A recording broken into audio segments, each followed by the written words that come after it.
जय गुरुदेव, जय माँ गायत्री। आप सभी को प्रणाम। आज से हम सभी एक नए पुस्तक का स्वाध्याय करेंगे जिसका नाम है गायत्री मंत्र की विलक्षण शक्ति। गायत्री तत्व दर्शन। किसी वस्तु के संबंध में विचार करने के लिए यह आवश्यक है कि उसकी कोई मूर्ति हमारे मन क्षेत्र में हो। बिना कोई प्रतिमूर्ति बनाए मन के लिए किसी भी विषय में सोचना असंभव है। मन की प्रक्रिया ही यही है कि पहले वह किसी वस्तु का आकार निर्धारित कर लेता है, तब उसके बारे में कल्पना शक्ति काम करती है। समुद्र भले ही किसी ने ना देखा हो, पर जब समुद्र के बारे में कुछ सोच विचार किया जाएगा तब एक बड़े जलाशय की प्रतिमूर्ति मन क्षेत्र में अवश्य रहेगी। भाषा विज्ञान का यही आधार है। प्रत्येक शब्द के पीछे आकृति रहती है। जैसे हम सभी अगर गाय शब्द को जानना चाहें या उसका सार्थक करना चाहें तो गाय शब्द उच्चारण करते ही एक प्राणी विशेष की आकृति सामने आ जाए। न जानी हुई विदेशी भाषा को हमारे सामने कोई बोले तो उसके शब्द कान में पड़ते हैं, पर जब वे शब्द चिड़ियों के चहचहाने की तरह सार्थक जान पड़ते हैं, कोई भाव मन में उदय नहीं होता। कारण यह है कि शब्द के पीछे रहने वाली आकृति का हमें पता नहीं होता। जब तक आकृति सामने न आए तब तक मन के लिए असंभव है कि उस संबंध में कोई सोच विचार करे। ईश्वर या ईश्वरीय शक्तियों के बारे में भी यह बात है।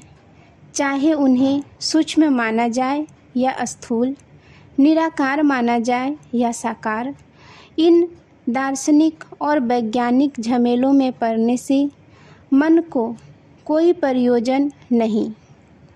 उससे यदि इस दिशा में कोई सोच विचार का काम लेना है तो कोई आकृति बनाकर उसके सामने उपस्थित करनी पड़ेगी, अन्यथा वह ईश्वर या उसकी शक्ति के बारे में कुछ भी न सोच सकेगा।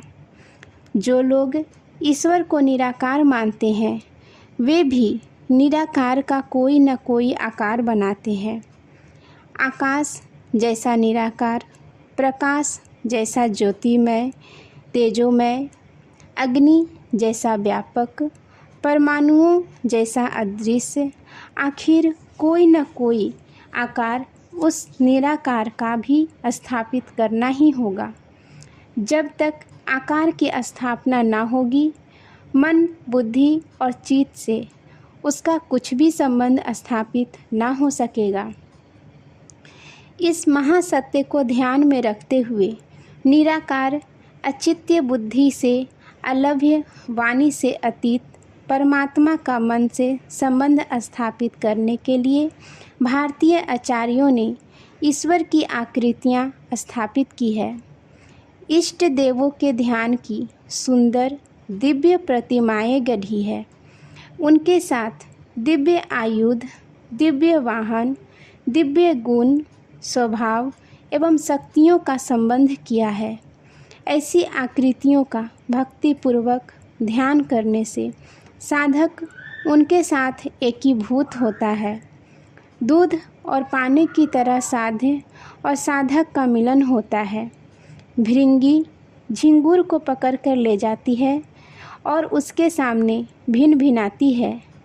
झिंगुर उस गुंजन को सुनता है और उसमें इतना तन्मय हो जाता है कि उसकी आकृति बदल जाती है और झिंगुर भृंगी बन जाता है। दिव्य कर्म स्वभाव वाली देवाकृति का ध्यान करते रहने से साधक में भी उन्हीं दिव्य शक्तियों का आविर्भाव होता है। जैसे रेडियो यंत्र को माध्यम बनाकर सूक्ष्म आकाश में उड़ती फिरने वाली विविध ध्वनियों को सुना जा सकता है, उसी प्रकार ध्यान में देव मूर्ति की कल्पना करना आध्यात्मिक रेडियो स्थापित करना है, जिसके माध्यम से सूक्ष्म जगत में विचरण करने वाली विविध ईश्वरीय शक्तियों को साधक पकड़ सकता है। इसी सिद्धांत के अनुसार अनेक इष्ट देवों की अनेक आकृतियों का स्वतंत्र विज्ञान है। अमुक देवता की अमुक प्रकार की आकृति क्यों रखी गई है, इसका एक क्रमबद्ध रहस्य है। यहाँ तो इतना ही जान लेना पर्याप्त होगा कि अमुक प्रयोजन के लिए अमुक ईश्वरीय शक्तियों को अपनी ओर आकर्षित करने के लिए जो आकृति योगी लोग ठीक सिद्ध हुई है, वही आकृति उस देवता की घोषित कर दी गई है। आज के लिए यहीं तक। आप सभी को धन्यवाद। जय माँ गायत्री।